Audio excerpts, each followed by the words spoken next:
ahead and get started. Good afternoon and welcome to the class of 2021 Career Pep Talk with Eugene Young Professionals. My name is Holly Tate and I work at the U of O Career Center as the job and internship developer for Eugene Springfield. I love helping make connections between students and our community for internships, jobs, and professional development opportunities. I am also the membership chair for the Eugene Young Professionals, where I help our new members get connected to our local YP network. I moved to Eugene in 2019, just in time for the pandemic, and I didn't know anybody here. I was job searching and I needed to find a place and a group of people that could really help me understand how to navigate my new city. And Eugene YP was that for me. And it was one of the first things I looked for, was trying to find a young professionals network.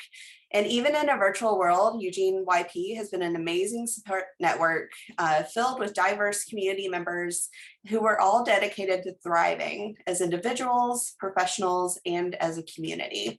And I think that's why it's been just this breath of fresh air for me. Every time we meet during the pandemic, I know that there's always going to be this supportive group of people, regardless of what we do professionally or how we spend our free time. We all have this common goal of supporting one another and making our city a better place for young professionals. And so that's my spill about Eugene YP, and we will give you more information later if you'd like to attend some of our meetings and get to know some of the other young professionals in our community. But as the Career Center was thinking about how we can support our seniors and making sure that you feel like you have the skills and tools to be able to be successful as you go out into the job search and enter the workforce. One of the ways that we thought it'd be really helpful is just to hear from other people, hear their stories of what it was like for them, to just provide encouragement for you, be able to be a little bit of a mini support network as you are trying to deal with the same things right now. And so that's what this event is going to be. And we hope that it's a great opportunity for you to be able to learn from others in their story sharing. So I'm going to pass it off to my co-moderator, Kyle Santos, and he's going to give you a rundown of what to expect. Aloha mai kako, everyone. O Kyle Santos ko inoa.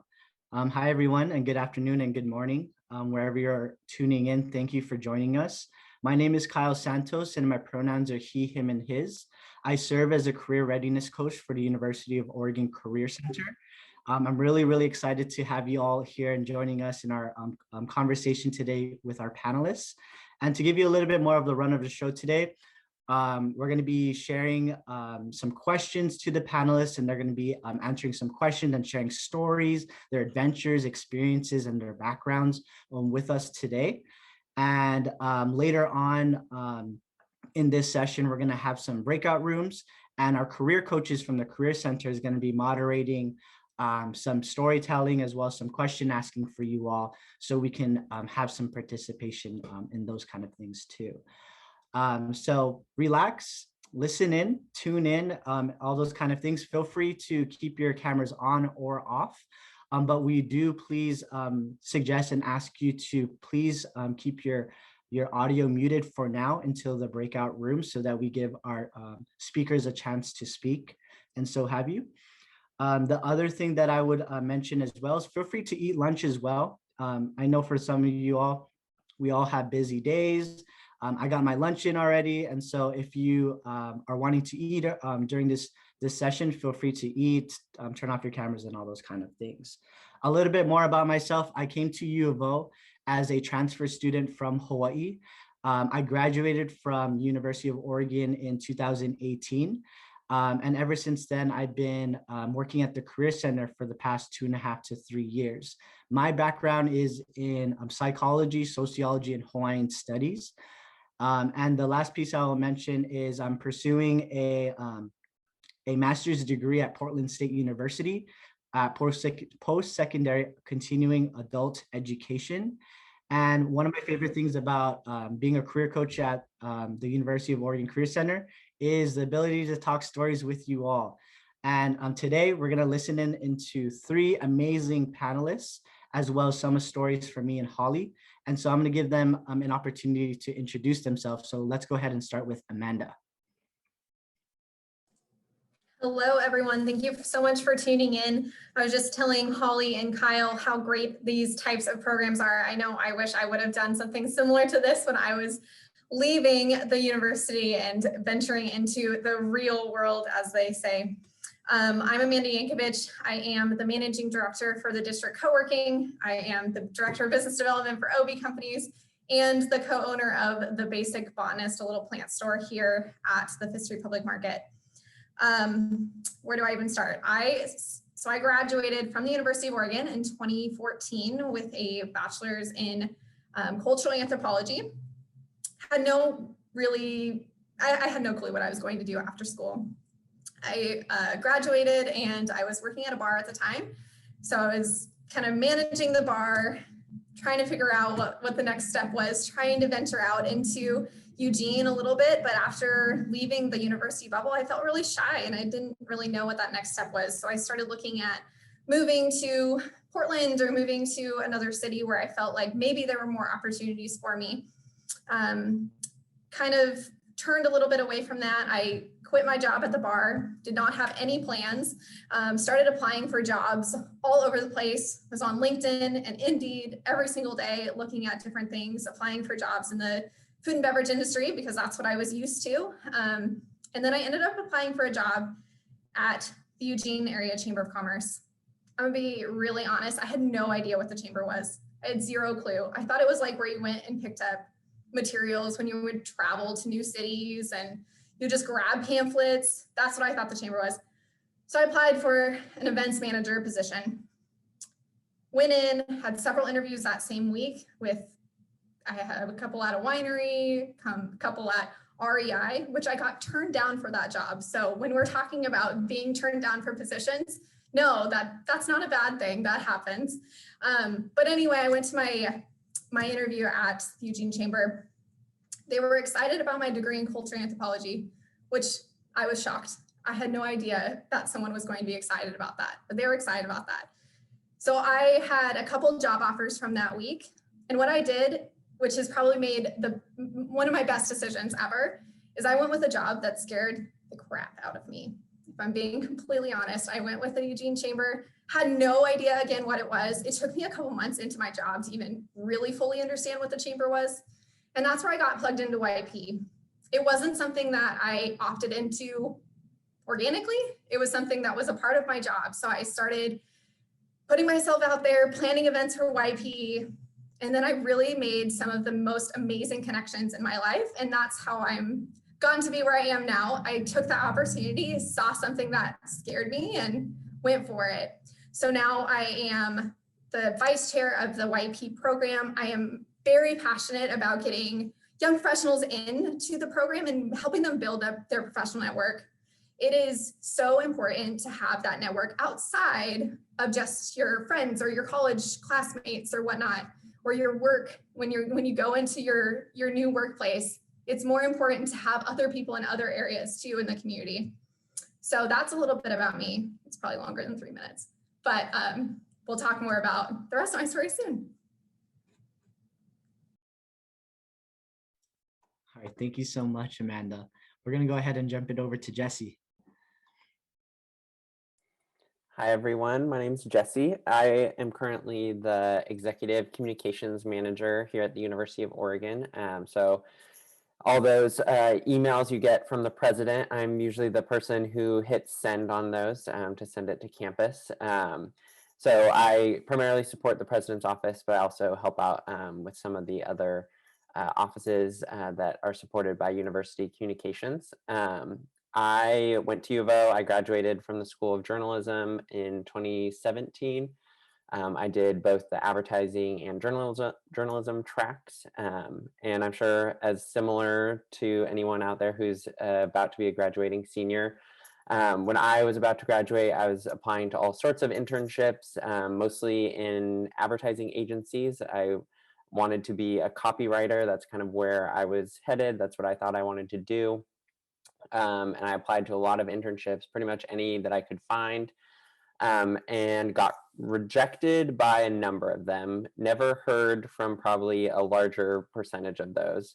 And so I only ended up getting 2 interviews, and luckily the second agency I interviewed with offered me the job.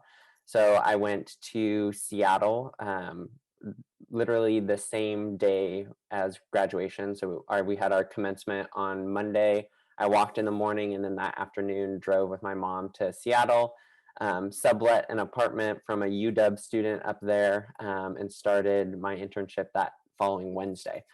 So I interned there for 10 months, had a really, or 10 weeks, not 10 months.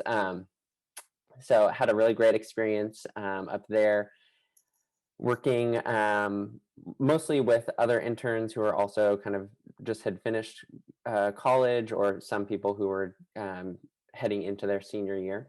Unfortunately, that didn't lead into a permanent job. So I moved back to Portland. I was there for a little bit, pretty much applying for kind of any job that I could at that point. I also picked up a side hustle of kind of writing people's resumes. So that was kind of how I was paying the bills that I had at that point. I randomly entered into this pitch competition to win a job, essentially. That's kind of how they were selling it. So I threw some things together, really didn't probably have even a complete application. You're supposed to make a video or something, and I didn't even do that. So I was very surprised when I got into the competition. And so I created a short little advertising campaign for Goodwill, and flew myself to New York to pitch to a few agency founders and some CMOs during advertising week, which is a pretty cool experience. Luckily, one of the guys I'd interned with in Seattle was a senior at NYU, so I slept on his couch in Brooklyn, and then went to the New York Times building, pitched our ideas, and unfortunately, well, mine got ripped apart by one of the founders, but he ended up being the person who offered me a job. So then I had another internship in San Francisco. So I was there for 6 weeks. Was a very different experience. I still really liked the agency, had some great opportunities, but I was more on my own. There wasn't a kind of cohort of other interns that kind of made a natural community there. And that job didn't lead to anything either. So I moved back to Portland again, but still had some freelance work for the San Francisco agency that I was working at, and then landed a job at an advertising agency here in Eugene. So I moved back and started there, was there for about 6 months, and then a position opened up at the university that I applied for. And that job eventually evolved into what I do now. Thank you so much for sharing your story, Jesse. I think it was really important to talk about how sometimes our post-grad experience also includes more internships. And sometimes, I mean, those are great skill building opportunities. And so just being open to that as an option, I think that's really, really important. Shauna, how about you? My name is Shauna McKernan, and I am currently the Administrative Support Assistant for Police Services at the Lane County Sheriff's Office. I've actually only been in this position about a year. I got hired right as the pandemic was starting. And so how I got there, I'll talk about right now. I went to Corban University in Salem, Oregon, which is a small private Christian school. And I graduated in 2004. So I'm on the older end of the young professional spectrum. But right out of school, I went home. I majored in English communications, which is kind of their equivalent of like a journalism, PR kind of new thing. I don't even think they have the major anymore. It was new at the time, and I think it's evolved into more specific things. But my dream job out of college was to be a tour manager for concerts. And after doing some research, I realized I wasn't quite ready to move to Nashville or LA or New York, to those cities where those jobs were prevalent. I mean, of course, Seattle, I'm from Bremerton, Washington, which is about an hour out of Seattle. And Seattle has a cool music scene, but nothing, it was like, none of those jobs were really available then at that time. And so I started working at Curves, a gym for women, which I don't know if any of you are old enough to remember, but they were these like little circuit gyms where women could, it was women only. And so I started working there and I enjoyed it because I got to be around people. The ladies who would come in were really funny and really sweet. And but I quickly realized after a few months, I was really good at my job and signing people up and all of that, that they were kind of grooming me for management. And I did not want to do that. I knew that that's not where I wanted to be. And at the same time, I was volunteering with a high school youth group. And I really enjoyed working with teenagers. I come from a family of teachers. And so a lot of people encouraged me to look into teaching. And I thought, you know, I can do that. I mean, where are you going to be able to influence teenagers more than, you know, getting to see them 5 days a week for however long a day? And so I decided to go back to Corbin to finish a post-baccalaureate certificate in secondary education, and I got certified in language arts for high school and middle school. Shortly after that, I freaked out and moved to San Diego and worked at Panera as a shift supervisor for about 7 months. Hated it, and realized that teaching is where I wanted to be. So I got hired at North Salem High School, which I guess if Salem had an inner city school, as you would stereotype an inner city school, low income, urban, all of those things, North Salem was that school, one of two, actually. It's right downtown in Salem. A lot of low income students, a lot of second language learners. And I got plugged into the ESL program because I was a new, fresh-faced, naive teacher who volunteered to do anything. And they paid for my certification. And so I started teaching some really great students, but also some really rough students. And after 5 years of just really hard students to work with, lack of support, just a myriad of issues, I was starting to realize that I really liked working with teenagers. I just didn't want to be their teacher. I wanted to have more of that mentor relationship. And there are some teachers who are really good at that. I'm sure we can all think back on our high school career and be like, yeah, my drama teacher, she really knew how to, you know, influence me as a teacher, but also as a mentor. And I just wasn't finding that. And so I ended up resigning after 5 years. I became a statistic, which I didn't want to do. A lot of education, in my education program, they'll tell you like the average teacher lasts 5 to 7 years before moving on to another career. And I really didn't want to be one of those people, and I was. And so I found myself looking for work again. I actually had started a master's program in education, and I decided to finish it. And talk about rejection. I think I've probably in my career history applied for over 200 jobs and have gotten 195 rejections. And that can be, I mean, it's extremely discouraging, but I think those rejections have definitely taught me a lot about myself. And so I did some subbing here and there, was really trying to figure out if I wanted to go back into teaching, got hired to teach elementary school, and I loved it. I was really excited to, you know, be a second grade teacher. They're old enough to go to the bathroom by themselves, but still young enough to love you and use their scissors on their own. And so I was really enjoying it.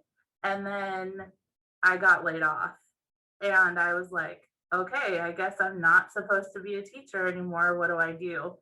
And a friend told me about a program at Azusa Pacific University in leadership and organizational studies, which was described to me as kind of like an MBA, but for people. So where an MBA focuses on business and economics and money, this really focused on managing people and getting to know your team and that group dynamics and all of those things that I really loved. That was the best part of teaching for me, was working with the staff and knowing that we had this like common bond of a really tough job and just working together to support each other. So I did that. Again, was still looking for work. Again, got lots of rejections. Applied for a job at Holt International, which is an adoption agency and international children's, oh my gosh, what's the word? Nonprofit organization here in Eugene. Similar to Amanda, a job that I had no clue about. Like, I just applied on a whim and I got hired as the program coordinator for the international programs, working under the vice president of international programs. And then a year and a half later, I got let go due to budget cuts again. So I found myself looking for work again. Decided to, after a while, go back to subbing, and I thought, okay, maybe I am supposed to teach. I know I'm good at it. It's a different community, let's do it. And then the pandemic hit and schools closed. And I was like, what the heck am I going to do? In the meantime, I had applied for this job at the sheriff's office, and to talk about the importance of connection, I have a lot of connections with people in this office that I didn't even know. And so that's kind of how I ended up here. And we'll talk about those connections more later. Man, what a story of resilience, Shauna. And being able to think about like how to use your transferable skills, because I mean you've kind of hit the gamut of jobs just in your short career opportunities. And so thank you so much everyone for sharing your stories. As we kind of move into this next section of what it's like to be a young professional here in our community, but also thinking about the broader perspective of if we have students who are wanting to move to other cities, just some practical tips and tricks. I know that a lot of young professional networks kind of get this bad rap for just being like, oh, we go out and do a happy hour and swap business cards, and you just try to collect as many business cards as you can, and that's like networking. And I'm an introvert, and like that idea like totally scares me. Like I like have no desire to build those surface relationships. And I learned really quickly that networking is so much more than just grabbing business cards. It really is about trying to build connections with your neighbors and with people in your profession, but also there's a lot of value that comes with knowing a wide variety of people in your community. And so I'm going to let Jesse start with this one, since I know that he's not necessarily a Eugene YP member, but just think about like your transition to all those different communities you talked about. Where did you find community, and how did you think about networking when you were in all those different types of situations? Yeah, that networking, similar to Holly, I wouldn't describe myself as the most outgoing person and don't necessarily enjoy, going to a happy hour and trying to talk to 20 to 30 different people in an hour. So that was definitely for me one of the more challenging pieces. I think I was lucky when I went to Seattle in that our agency was really invested in that. They had a nice community where all the different agencies were kind of talking to each other and would host. I think at the kind of start of the summer, they hosted all the interns at the kind of different agencies downtown in kind of one happy hour. So we got to kind of meet all the other people, all the other interns who are in kind of a similar situation. A lot of them were from Seattle. A lot of us weren't. And so just kind of getting to know them was helpful. That gave us, easy people to, go explore places on the weekends and do stuff with. But I think for me, what was helpful and just kind of what I find kind of fits my own personal style is kind of building a few strong relationships with people. I think when I was in Seattle, that meant having a strong relationship with one of the other interns who was interning with me, who actually I knew because we had graduated from Oregon together, had done our kind of capstone class together. So that was nice to have her there with me. And then the agency assigned all of us mentors. So that was nice to kind of have that support and kind of direction. And then it was a little more challenging when I went to the other places. But the thing that held true, and I think kind of connects to what everyone else has said, is your networks follow you. It isn't that you kind of are connected to these people, you have a kind of transactional chat with them and then it's over. Those relationships can really carry on. And that was true definitely for me. One of the interns I met in Seattle, she ended up being in San Francisco at the same time I was. She had a job at an agency down there. So that was a nice way to have someone who wasn't my coworker, but I knew them, and then I could kind of hang out with them outside of work, talk to them about different things, have that support. And then when I was in New York, one of the people I was competing against went to school with one of the people who I became friends with in Seattle. So it's just crazy how kind of small the world is sometimes.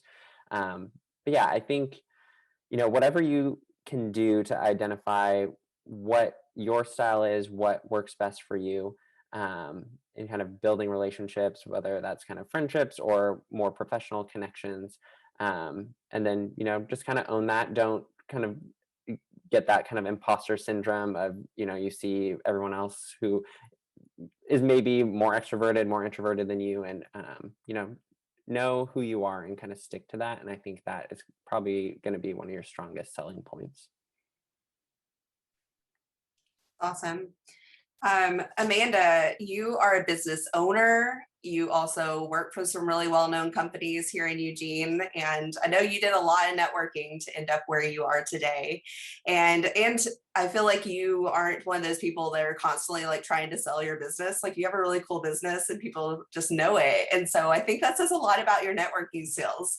And so can you talk a little bit about how just having a really good professional network has helped you to be successful in expanding your own ideas of what you can do as a young professional? Yeah, it's been really interesting, and to kind of echo Jesse's point too, I wouldn't necessarily say, I mean, it might seem like I'm an extrovert, but like sometimes I go to those networking events and I'm like, I'm sweating, like all of this is awkward, like I don't want to talk to anyone, I don't understand why I'm in this room, like what is the purpose of this? And I have that all the time, talk about imposter syndrome. But the more you do it, the easier it gets, I will tell you that. But to Holly's point, like, because of my professional network here, because I put myself out there, I've contacted people that have zero clue who I am, like CEOs of companies, did not think they were actually going to get back to me, but I was like, hey, can I steal 30 minutes of your time for an informational interview? I just want to chat. I just want to learn about your business and see how you got to be where you are. Those are the kinds of steps that I started taking when I didn't know anyone. This was even before I got involved in the Young Professionals program and kind of knew exactly what that meant. And I think that is like one of the best pieces of advice I could probably give to folks that are really coming out of the university is just to learn as much as you possibly can from other business leaders that you look up to. That's how I kind of found my confidence to be like, okay, I can actually put myself out there a little bit and be who I am. I don't have to be this, polished professional and have all this experience. I can just be curious. And I think that curiosity is really what's going to take you really far. And then when it comes to your peers, the young professionals, it's interesting because everyone has their own different story and everyone approaches careers and networking and just connections a lot differently than others. I know I really try to go for in professional networking events. I try to go for the individuals that aren't really talking to anyone else, right? So I get really awkward in those, and there's people that, it's like, oh, this one person works for so-and-so company. So you immediately go to them because you want to get their business card. You want to get in front of them because you think there's an opportunity there. You need to make that connection.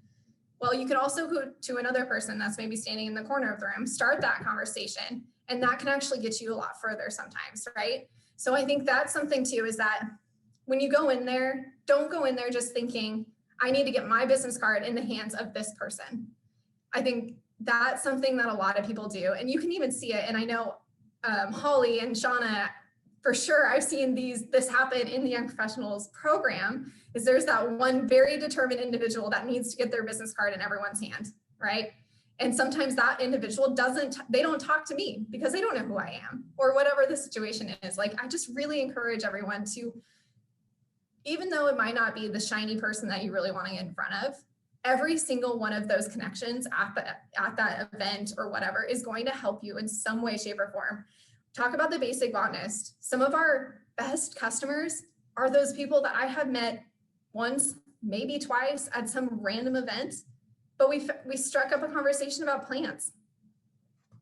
You know, it doesn't have to even be anything that's very specific or that's extremely professional. It could just be something that's in your day-to-day life that you're passionate about that somehow brings that connection. I don't know if that really answers the question, but really just like put yourself out there and know that every single person in that room is going to benefit you in some way, shape, or form. I appreciate Tanya's comment over in the chat. Wallflowers stick together. It's totally true. And I mean, just because you're introverted and not talkative doesn't mean that networking is not something that you're going to really enjoy and get benefits out of. I'm one of those people that really enjoys like deep relationships. And so at a networking event, if I just talk to 4 people and have a really great conversation, like I walk away happy and I don't have to talk to everyone in the room. And so I think it's just important to like know what your own expectations are of how you think those events, like what does the success in those events mean to you? And Shauna's actually planning a humongous networking event for the YP that we're doing this summer. And so I wanted to give her an opportunity to talk a little bit about that and why the YP Summit is a great way to kind of get used to building your professional network. Yeah, my YP story actually started out of necessity. My work experience, I mentioned I was laid off a couple of times and looking for work, had moved to Eugene from Salem and all of that. And I went to a networking event by myself out of necessity. And I'm an extrovert, like I enjoy talking to people, but I was scared out of my mind because I had this idea of what young professionals or what a young professionals group was. I thought these were like the go-getters, they're already at a young stage in their careers, managers, CEOs, I thought there's no way anybody's going to want to talk to a former teacher who doesn't know what the heck she wants to do, grad student, and so I went to YP Connect at Viking Braggett in 2018. They were talking about planning this thing called the YP Summit and joining the committee, the steering committee. And I thought, if I don't do this right now, then I don't think I'm ever going to get involved. So I applied and I got chosen to be on the programming team for the 2019 summit. And I was really worried about, trying to make an impression and all of that. But I realized, like both Jesse and Amanda have said, I have a lot to offer. I have to own it and I just have to be myself. And by doing that, I went from being on the committee to co-chairing that committee because there was some switching of people and all of that. And then last year I was the chair of the programming committee, and this year I'm a co-chair of the entire summit committee. And so I really felt like just being myself, not worrying about what other people think of my job or where I'm at, and using my skills and owning my skills got me to this position. And I'm super passionate about it too, because I really feel like it's such a valuable experience. And the YP Summit, yes, there's networking. Last year it was we were terrified because we had to cancel the in-person event and went to a virtual event. Amanda was a co-chair last year. And, we were so amazed by the way that people connected virtually. And just had, a lot of people who were online last year are now involved, like Holly and a couple of other council members and things like that. And so the summit itself, I would really encourage you to come, and just use it as an opportunity to meet people. Like, I think that's just the general, don't worry about trying to get your business cards into the right hands of people, but go for the personal development, the professional development, and just to meet people. Whether you decide to stay in Eugene or not after school, I think just the atmosphere and getting that practice in and all of that of just talking to people will benefit you as you continue to research elsewhere too. Thank you, Shauna, for sharing with us some of those nuggets with us. I mean, I think it's really powerful when it comes to the power of connections and, building these networks in things like, Eugene Young Professionals and building those networks. And I can recall in my time when it comes to, graduating, I felt like I didn't have people around my back. And, what Amanda was sharing too, in terms of, learn as much as possible from others. And when you build these connections as well with others, you learn so much more about the job searching process, but also you build a village for yourself. You build some mentors and peers and friends and connections. So it's cool to see the side of how powerful it can be with building some connections and how a lot of your folks' stories intersect with one another in terms of these connections. A question that I have for Jesse actually is recalling a time when you're graduating from U of O, and for some students, they may be experiencing procrastination or some senioritis kind of things. So my question for you, Jesse, in maybe a sentence or two, how do you stay motivated and focused during your job search when you're experiencing some of these feelings of senioritis or procrastination? Yeah, I saw this question. I thought it was kind of funny for me, mostly because I think what kept me motivated overall was just survival. Like, I knew I needed to get a job and needed to make it happen. But I think the motivation piece just comes from, lean on your friends, lean on those who are close to you, just to remind you when you're getting those rejections that, you can do this.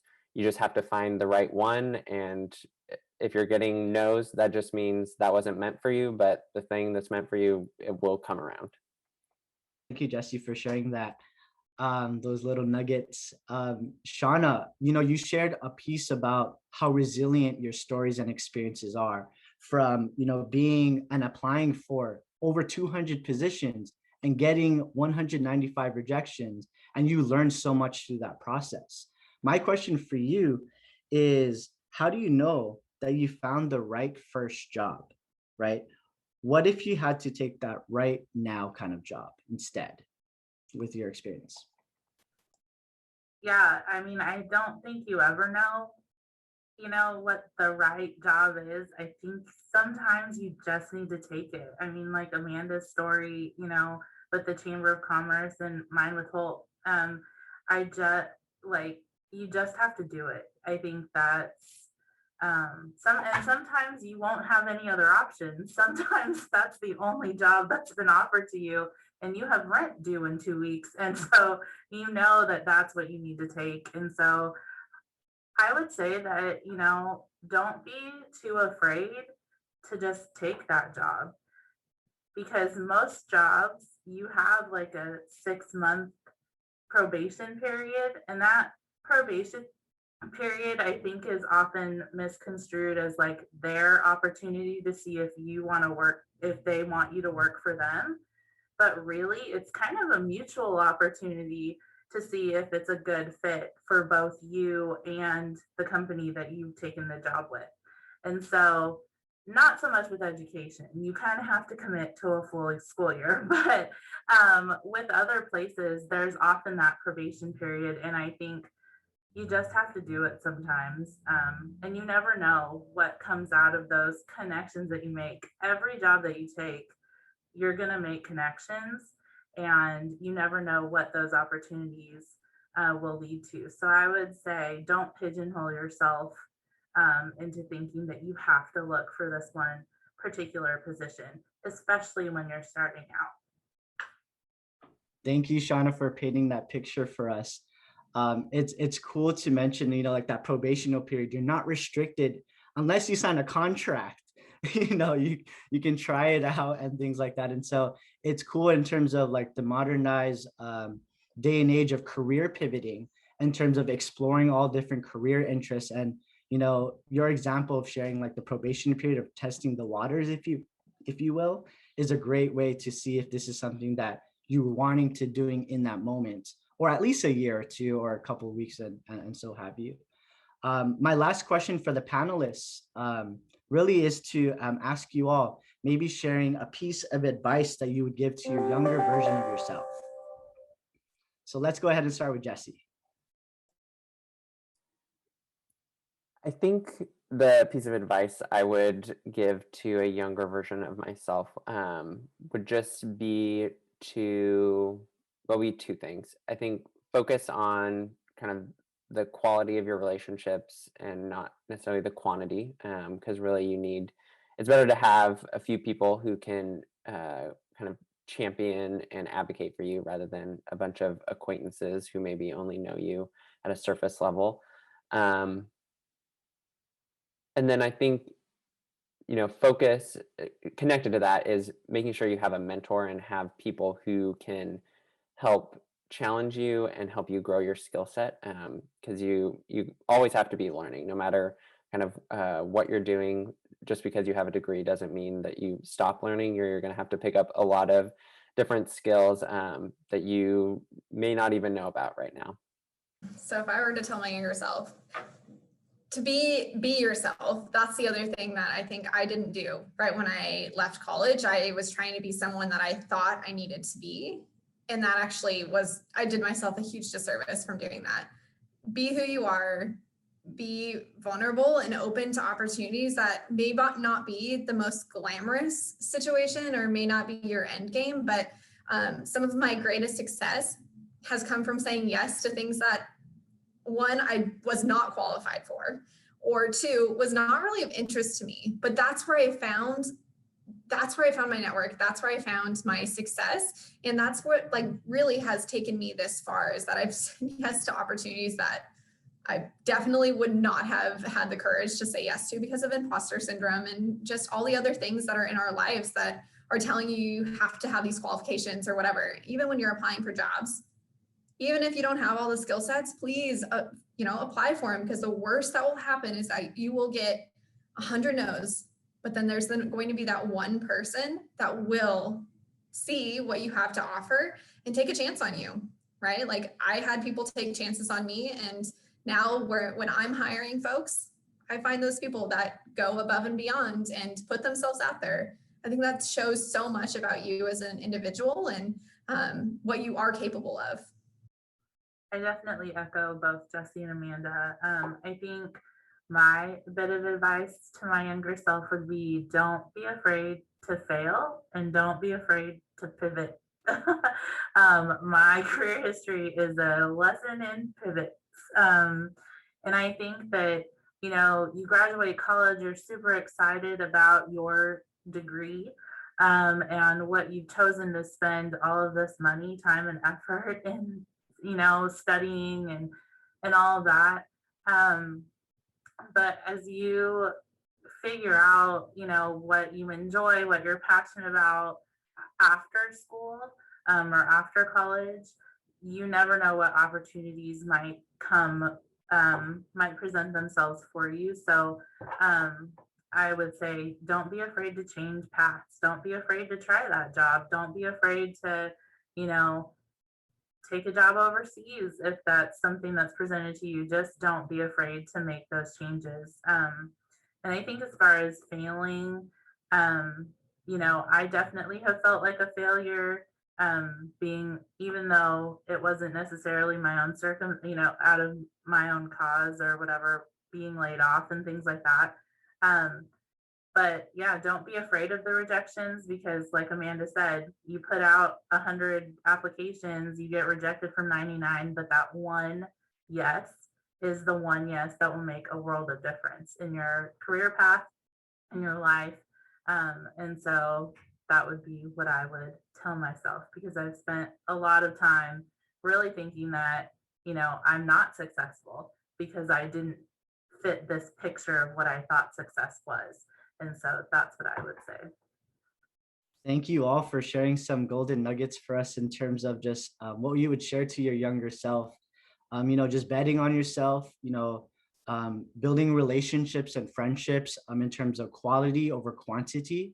And then just a piece about investing your time and energy in some of those connections, because you never know where this opportunity is going to lead towards. And at the same time, when you bet on yourself, out of all amongst the rejections and all those kind of things that occur in the job search, that one opportunity is something that you're not necessarily thinking of, and based off that conversation with someone, you never know what doors are opening. So thank you all for sharing such great advice and perspective for us all.